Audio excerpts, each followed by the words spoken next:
Hello, mixtresses and mixters. This is Mixtressrae. You're watching Mixtress video. So I'm going to do kind of a combo. This is going to be a review of Tarot Avatara, or maybe Avatara. I don't know. I'm going to say Avatara. And also unfair comparisons to Thoth, because this tarot deck was... Okay, I do want to do a disclaimer for anyone like me out there. I'm emphasizing anyone like me. So someone that I find it really triggering and difficult right now to see the shinies that I can't afford. It is my own personal struggle right now, and I know other people are going through it too. If you're not, ignore this disclaimer. It doesn't apply to you. But I do want to be mindful here. This was a gift to me. From Natalia. Thank you to Natalia. It's one of those, like, it's exactly what I needed right now. Right time for me to have this. So thank you. I want to provide the disclaimer that this tarot deck in and of itself isn't super expensive, but with the shipping for me in the United States, shipping obviously is going to vary depending on where you live. But it ships from Australia. So if you're far away from Australia, the shipping might be a bit much for you. US dollars, this is $55. I think with the conversion, as of when I did it a few days ago. So it's like $55 for the deck itself. Not terrible for an indie tarot deck, but the shipping on top of it makes it $80 altogether. So for me personally, if I was a person watching this review, I would want to keep in mind this is an expensive tarot deck, and it is a limited print run too. So possibly, if you decide to watch this video, if you think you might be susceptible to falling in love with this deck, because I am about to gush about it, if I make you want it, please check in with yourself. And you know, like, as an overall disclaimer, one thing I thought about is that what this deck is it's kind of coming from a trauma healing, it's emotional, it's trauma place, it's very emotionally expressive. And I thought, you know, what if... So one of the things that whenever I'm watching a video of someone else gushing about a tarot deck, and I end up wanting it, one of the things that I want is to share the experience that they're having. So if you maybe also are like me, and you want to share the experience that I'm having with this tarot deck right now, maybe pause the video for a second and think about, do you have a deck in your collection already that is really healing for you in a very emotionally connected and trauma-based way? Or just any like really emotionally evocative art that you really like working with. If you have something like that already, tarot, oracle, you know, stack of postcards, whatever, get it in your hands right now so that you can hold a thing in your hands that you already love while you're watching me talk about something that I'm loving right now. I thought that that might be like a cute way to lessen the FOMO that someone might be feeling, because like, and I can't separate, let's just be real, like this was a gift. Here are some of the reasons that I won't ever be able to separate how much I'm loving this tarot deck. It was a gift. I had zero expectations of it. Like, I vaguely knew that there was a Frida Kahlo tarot deck out there, but I didn't really know anything about it. So I had no expectations. It was offered to me. I thought, hey, yeah, that does look interesting. So I said yes. And so I think that if I had bought this myself with my own money, I would have a different experience of it. That doesn't mean it's not good, but I would have a different experience of it. So just all of these things are things that for me personally would be helpful to keep in mind if I were watching this video. If you do think that even with all of that stuff in mind, you might be triggered to buy this tarot deck and you can't afford it right now, it's totally okay to not. Even if you usually love my content, it's okay to not watch this video. I just want you to know exactly what you're getting into. This is going to be a gushing review, and it was a gift, and it's also limited print run. It's still in print, but there's a potential for FOMO for sure watching this video. Okay, disclaimers done. I am comparing it to Thoth because this tarot deck, it's kind of an homage to both Frida Kahlo and Thoth. So let's start with kind of like talking about the guidebook. Okay, so this is a chonker. I'm going to just move the box aside. The bad about the guidebook, it definitely needed a copy editor. Not only because there are some like typos and things like that throughout, because they're not super egregious, but there are some things like that. Also, it's a kind of photocopy quality for the image reproductions. I don't really care. I don't really need image reproductions in a guidebook personally, so that doesn't bother me. But I think it needed a copy editor mostly because there's a lot happening in this guidebook. Introduction, Frida's Own Tarot, Thoth-filled Frida Sandwich. All of these different chapters, the head and heart of Avatara, soul of Avatara, body of Avatara, diary of Avatara, which is just the descriptions of the cards. There's a lot of love for Frida Kahlo in this guidebook. There's a lot of love. I can feel the love, but it is a bit disjointed. Like, what is this chapter supposed to be about? What is this chapter supposed to... Oh, here's one chapter that is interesting, though. Is about color. And it talks about sort of the color associations in Thoth versus Frida's color associations as outlined in her own diary. So her color associations that she used in her art is what I'm assuming here. So that's interesting. And that's one of the reasons why I want to compare it to Thoth. Particularly, I want to compare the colors. And one other thing, so there is some published diaries of Frida Kahlo out there. Every card has this section from the Diary of Avatara. This is a fictional diary that's loosely based on the writing style. From what I gather, the writing style of Frida Kahlo in her own diaries, but it's a fictional Avatara diary. And from what I can gather, the word Avatara is a mixture of Avatar and the goddess Terra. So that probably is a good argument for why it's probably Avatara, but I don't know. I don't like the way that sounds, so I'm just doing what I want over here.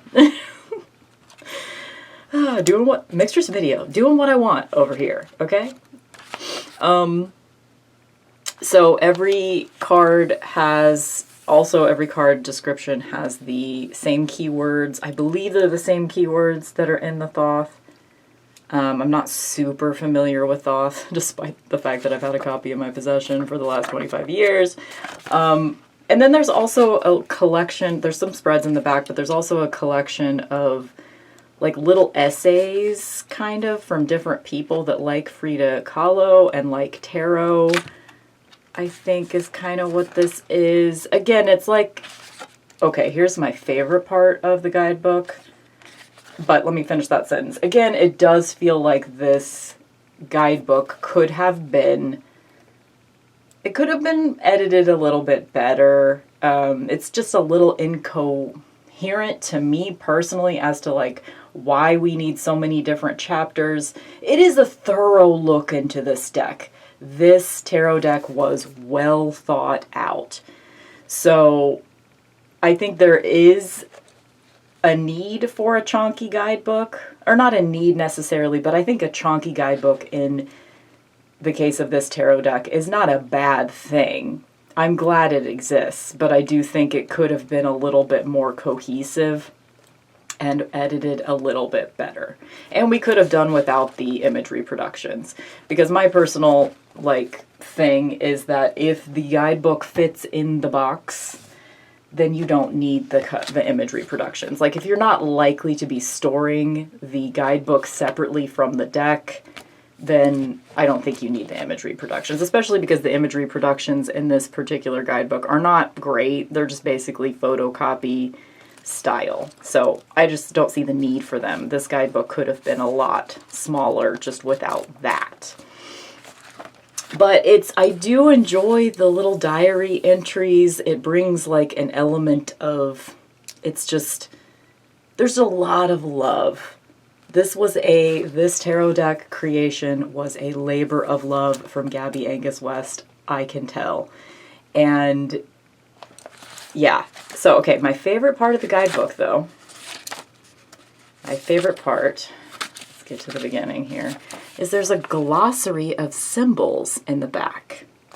And then you can also see in the card descriptions, there's the very last little, subject, entry, whatever, is symbols.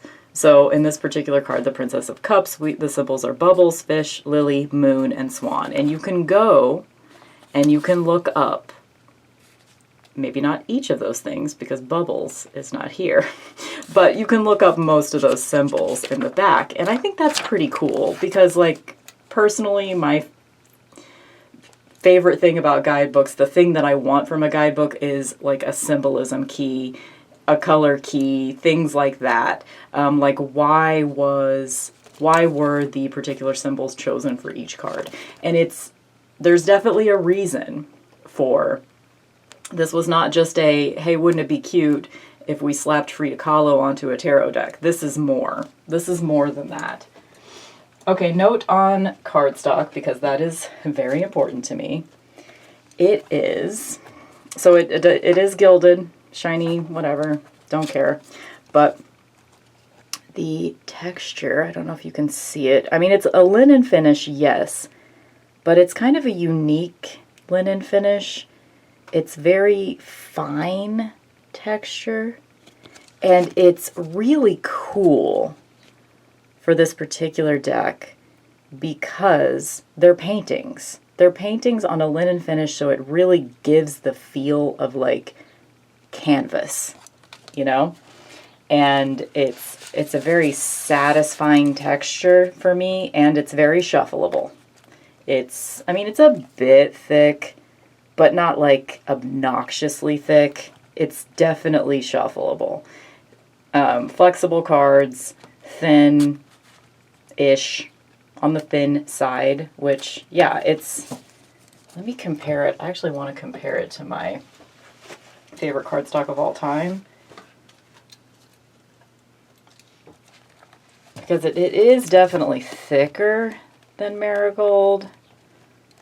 Yeah, as you can see, it's yeah, an entire suit thicker, the entire pentacles could be taken off. So it is a little bit thicker, but it's still very shuffleable. And Marigold Tarot, just as a reference point, is a very thin tarot deck. It's playing card size, playing card thinness, which I like. Okay, let's compare. Have I said everything that I want to say about it?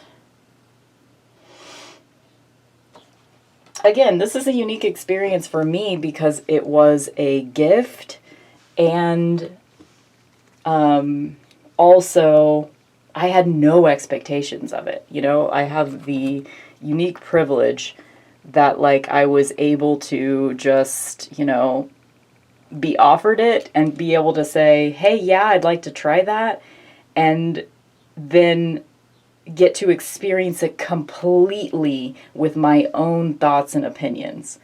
I was not swayed by anyone else. And that in no small part is part of the reason that I love it. But I do still think it's a very well thought out deck. And relatively speaking, not that expensive for an indie deck before you consider the shipping. Okay, this is actually going to be, I'm going to have to reposition myself to be able to flip properly here. Let's try not to bump into the tripod. Okay. I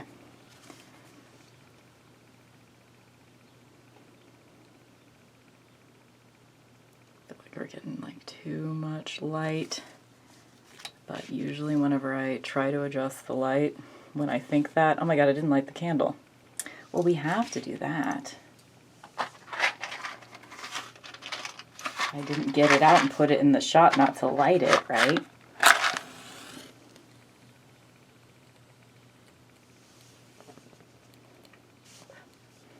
And I also have my incense burner out. So, gotta burn the incense, right? We're 16 minutes into the video and haven't done that.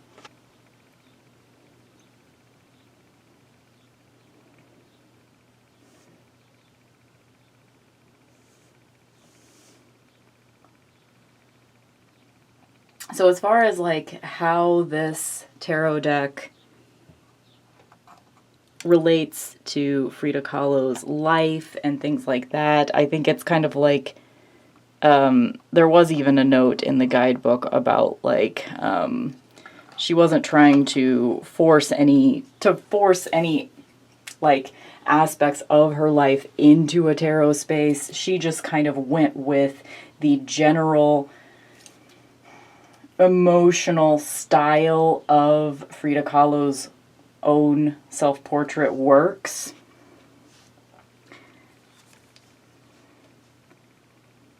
And there is, you know, specific symbolism. You'll see like these hummingbirds throughout the deck. And again, it's all done with a love of Frida Kahlo, which is really cool to see.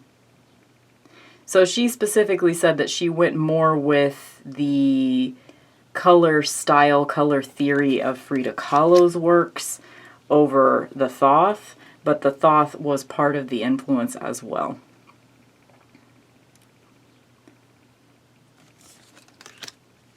And this is the card that is most resembles the Thoth right here.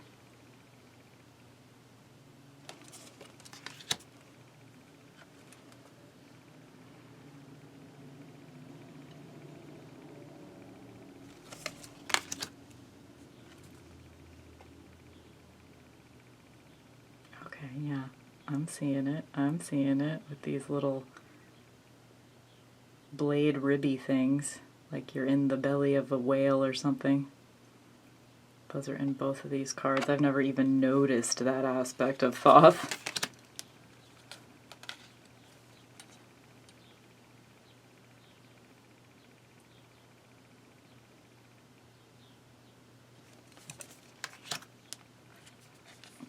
Strength is still at 8 in Tarot Avatara, which I think is an interesting choice considering this is supposed to be a Thoth-based deck, but you know, that's fine. And it's not labeled Lust.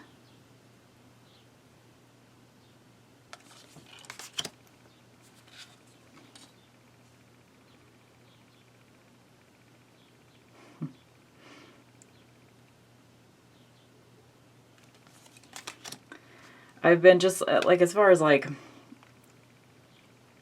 appreciating Tarot Avatara for what it is and the thought that was put into it, and the fact that I really love shuffling it, and it was a gift that I had no expectations of, like, all this stuff, all of these are factors in why I'm really loving it, right? But also just the emotional experience of working with it has been really intense. And also, like, exactly what I needed right now, you know? I've read a lot of the guidebook, but mostly I just sat down with the guidebook one day and read through a lot of it. I haven't actually been consulting the guidebook that often when I do card pulls, because that's not really the way that I read. I think this particular deck would lend itself well to that experience if you do like to, you know, kind of pull a card and read the guidebook along with it, if you're one of those people. I like to be able to just read by looking at the symbolism, and I like to have the guidebook just in case I want a little bit more clarity on that, but I haven't really needed it because the artwork is so expressive.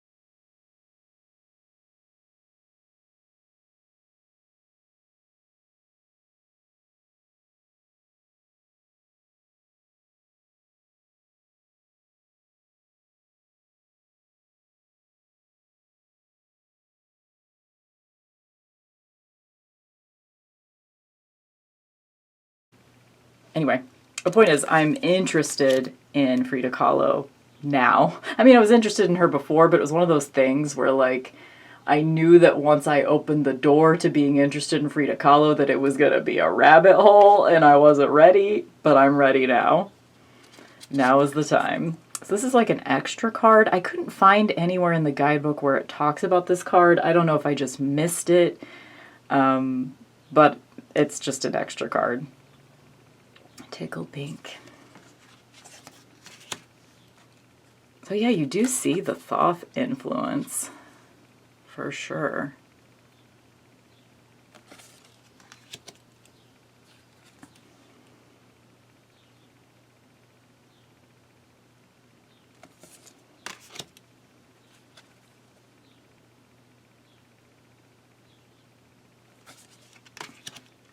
It's not, this art style is actually not something that I would normally be drawn to. You know, like, I know that I never would have bought this deck for myself, you know?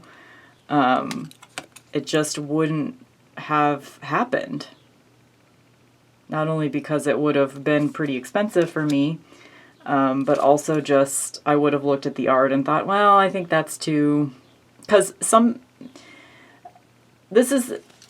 how do I explain it? Like, really emotionally expressive art styles don't tend to work for me. And also a deck that's based on one historical figure I wouldn't think would work for me, but it so is right now. It really is. And this tarot deck in particular, like, this is leading me down a whole other weird rabbit hole, so, you know, like, mute me if you're not interested in any of this, but you probably already have. This made me think about just, like, the nature of receiving gifts in general. Like, how much of my love for this tarot deck is because it was a gift. But, you know, I have gotten other gifts that I don't like, so there's definitely, like, it's not the whole story, because I do need to actually like it. But it's interesting that something that I normally wouldn't think would be my thing is absolutely my thing, you know?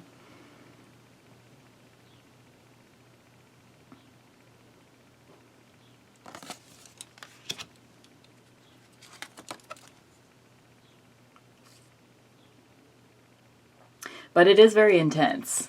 Like, I am the type of person that when I'm getting to know a new deck, it's difficult for me to it's difficult for me to use it a lot at first, particularly if it's a very emotionally intense tarot deck, the way that I work with tarot in a very, like, serial monogamy kind of way.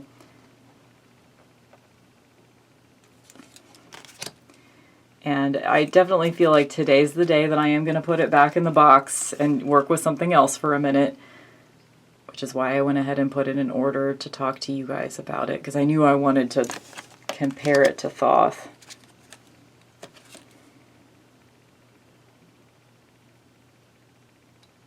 Luxury.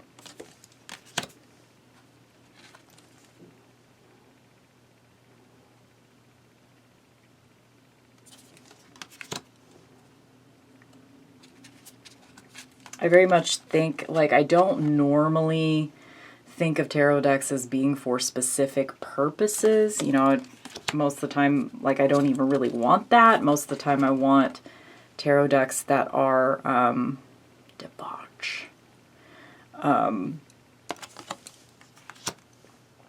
Good for all purposes, you know? But this one, I do think specifically this is going to be one that I go to when I'm really going through something. When I'm going through intense emotions. This is going to be a good one for that.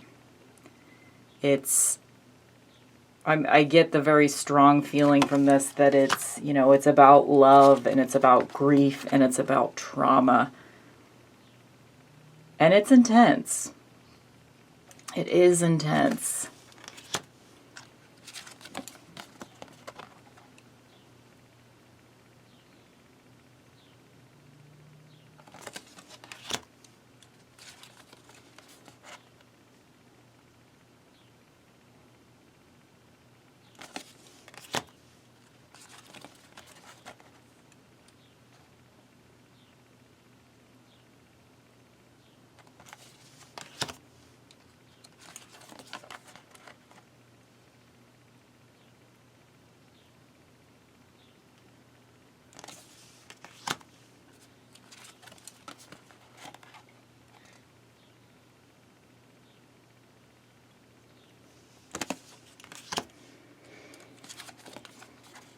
Really cool, though.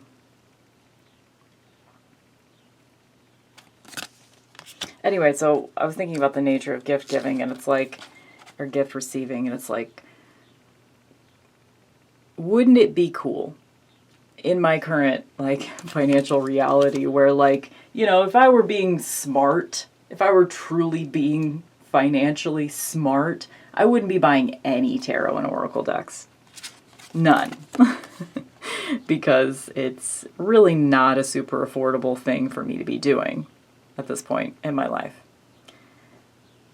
And wouldn't it be cool? I know this isn't going to happen, but wouldn't it be cool if I just, you know, only worked with whatever showed up in my life, whether that be a gift or, you know, a trade with someone, or, you know, just I found some random tarot deck at a rummage sale or something like that for $1. You know, what if I truly just let whatever wants to show up in my life show up in my life?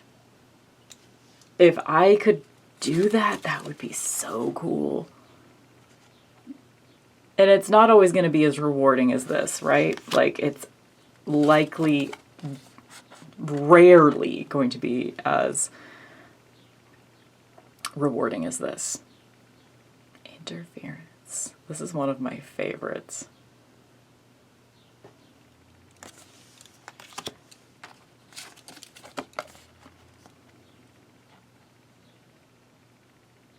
My instinct is to say that, like, oh my god, this is one of my favorites. Oh my god, I love this Ten of Swords so much.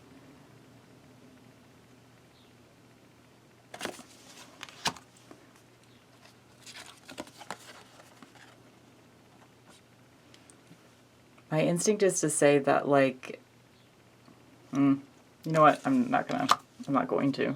That's what's gonna happen. I'm not going to say that.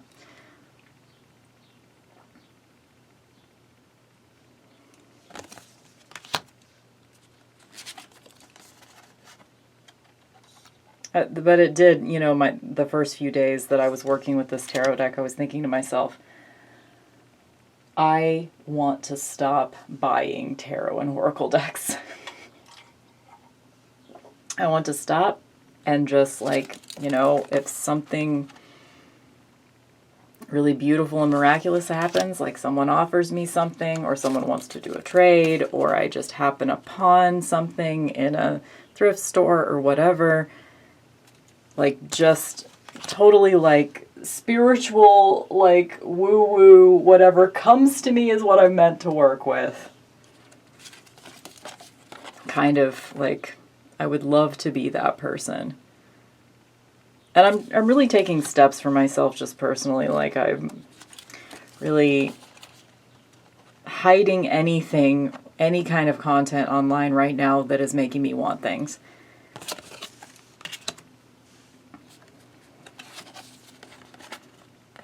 Because I am just, my financial reality is such that it's not smart for me to be buying tarot and oracle decks all the time like I have been for the last 4 years. It's not smart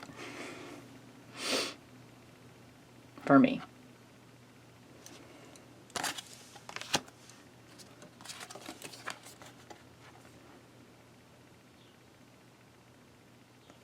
So many of the minor arcana cards in Thoth are just so pretty.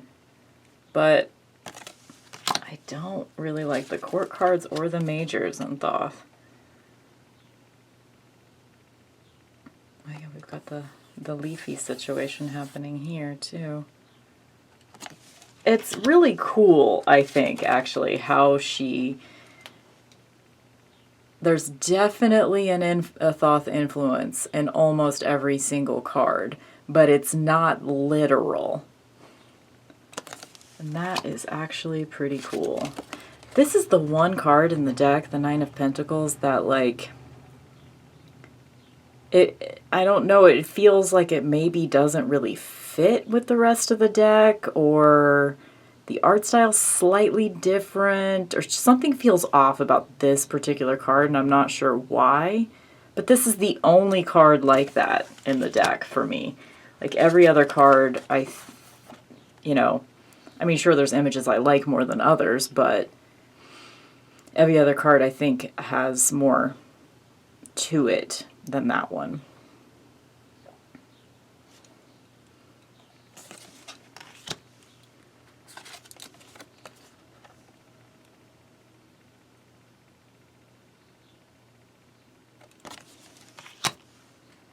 Anyway, I'm love affair. Possibly the most intense love at first sight feeling I've had for a tarot deck this year, to be honest. Again, and I think the whole, like, me not having any expectations of it is a factor for me. So that leads me down all kinds of, like, roads of, does that mean I shouldn't be looking up flip-throughs anymore? You know, is the ideal way to experience a new tarot deck for me personally just, you know, to not have any expectations of it?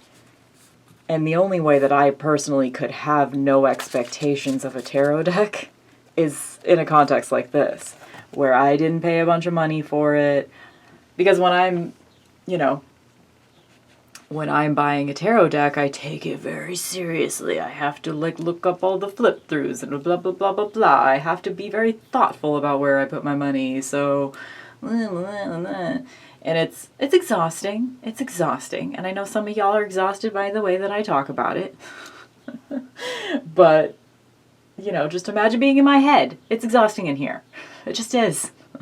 But also it's a necessity that I think that hard about where I put my money. So, let's do a shuffle.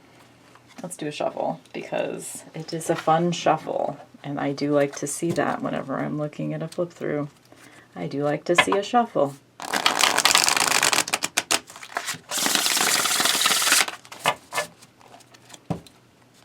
It's a good one.